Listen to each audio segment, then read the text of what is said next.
សួស្តីបងប្អូនថ្ងៃនេះមកចង់ចែករំលែកបងប្អូនពីរបៀបធ្វើជ្រក់ល្ហុងទៅសក់ការ៉ុតដើម្បីឲ្យស្រួយឆ្ងាញ់បងប្អូនដំបូងបងប្អូនខ្ញុំមានល្ហុងចំនួន1ផ្លែខ្ញុំយកវាឈូសចិត្តសបកឈូសវាឲ្យស្អាតទៅសៃធំបន្តិចណាបងប្អូនយកទៅត្រាំទឹកកកដើម្បីលាងជ្រះជ័រឲ្យវាស្រួយបងប្អូនហើយខ្ញុំមានទៅសក់មួយដើមលាងទឹកវាស្រស់ខ្ញុំយកដាក់ទាំងអស់ចូលគ្នាបងប្អូនហើយខ្ញុំមានខ្ញី1មើមខ្ទឹមស2កាពឹសខ្ទឹមក្រហម2កាពឹសស្ករកន្លះចានចង្កឹះហើយនឹងអំបិលមួយចុងស្លាបព្រាបាយហើយម្សៅស៊ុបចុងស្លាបព្រាបាយដូចគ្នាបងប្អូនហើយខ្ញុំប្រើក្រូចឆ្មាបងប្អូនបើសិនជាបងប្អូនញ៉ាំទឹកខ្មេះបងប្អូនអាចដាក់ទឹកខ្មេះបានតាមបងប្អូនចូលចិត្ត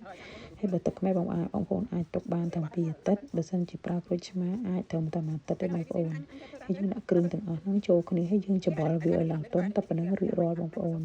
ហើយជ្រក់នេះយើងធ្វើងាយទេវាអត់ពិបាកទេបងប្អូនសំខាន់បងប្អូនត្រូវចិត្តល្ហុងហើយនឹងការ៉ុតត្រាំទឹកកកឲ្យវាស្រួយបងប្អូនយើងអាចធ្វើអញ្ចឹងវាញ៉ាំទៅឆ្ងាញ់ហ្នឹងហើយស្ករបងប្អូនខ្ញុំដាក់កន្លះចានចង្កឹះហ្នឹងគឺល្មមមកតែប៉ុណ្ណឹងរួចរាល់បងប្អូនហើយបងប្អូនអាចដាក់កន្ទុយជ័រឬកែវក៏បានដែរបងប្អូនទុកដាក់កែវបានយូរបងប្អូនតែខ្ញុំញ៉ាំតែមួយអាទិត្យអីខ្ញុំទុកញ៉ាំប្រហិតឬសាច់ចក្កាឬក៏នំប៉័ងសាច់អីទេបងប្អូនហ្នឹងហើយបងប្អូនមានកែវដាក់កែវល្អជាងកន្ទោបងប្អូនតែខ្ញុំដាក់កន្ទុយជ័រដោយសារខ្ញុំធ្វើឆាប់ញ៉ាំដែរអញ្ចឹងណាហ្នឹងតែប៉ុណ្ណឹងរួចរាល់បងប្អូននិយាយថាតានីមកបងប្អូនស្រួយស្រស់ប៉ុណ្ណឹងរួចរាល់បងប្អូនអរគុណច្រើនជម្រាបលាបងប្អូនទាំងអស់គ្នាជួបគ្នានៅវីដេអូក្រោយទៀតបាយបាយ